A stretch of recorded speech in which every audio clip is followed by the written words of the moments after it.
ئەنجومەنی سەرکرداتی کۆمەڵی دادگەری بە سەرپەرشتی مامۆستا عەلی باپیر لە سلێمانی کۆبووە.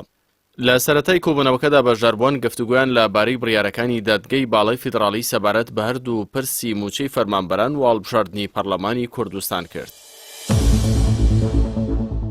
لەمڕۆوە کۆبوونەوەکە پێشوازی لە بڕیارەکانی دادگەی باڵای فیدراڵی کرد و بەوە کارێکی زانی بۆ باشکردنی گوزەرانی موچەخۆران و کۆتاییهێنان با کێشەی دواکەوتنی موچە و دەربازکردنی هەرێمی کوردستان لەم چەقبەستوویە سیاسی ئێستا.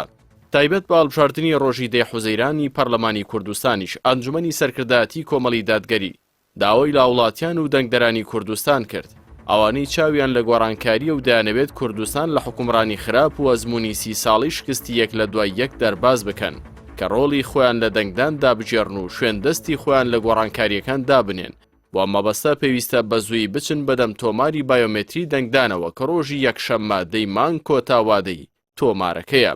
بەشێکی دیکەی کۆبوونەوەکە تەرخانکە بۆ گفتوگۆ لەبارەی ئامادەکاریەکان بۆ هەڵبژاردننی داتووی پەرلەمانی کوردستان لەو چوارچێوەیەدا ئەنجومەنی سەرکردایەتی کۆمەڵی دادگەری پێشوازی لە دیاریکردنی ڕۆژی هەڵبژاردن کرد و هیوای خواست هەڵبژاردن لە وادەی دیاریکراودا بەڕێوە ببرێت و چی دیکە بە بیانووی جۆراوجۆر و کۆسپی بۆ دروست نەکرێت. هەروەک لە کۆبوونەوەکەدا سەرجەم ئۆرگانەکانی کۆمەڵی دادگەری ڕاست پێدران بە گەرم و گوڕیەوە ڕۆڵی خۆیان لە ئامادەکاری بۆ هەڵبژاردن بجێڕن و هاوڵاتیان هان بدەن بۆ دەنگدان و بەشداری کاریگەر لە پرۆسەکەدا هەر لە درێژەی ئامادەکاریەکان بڕیار و ڕاستپاردەی پێویست بۆ سەرخستنی لیستی کۆمەڵی دادگەری و ناساندنی کاندیدەکانی کۆمەڵ بە جەماوەری کوردستان تران.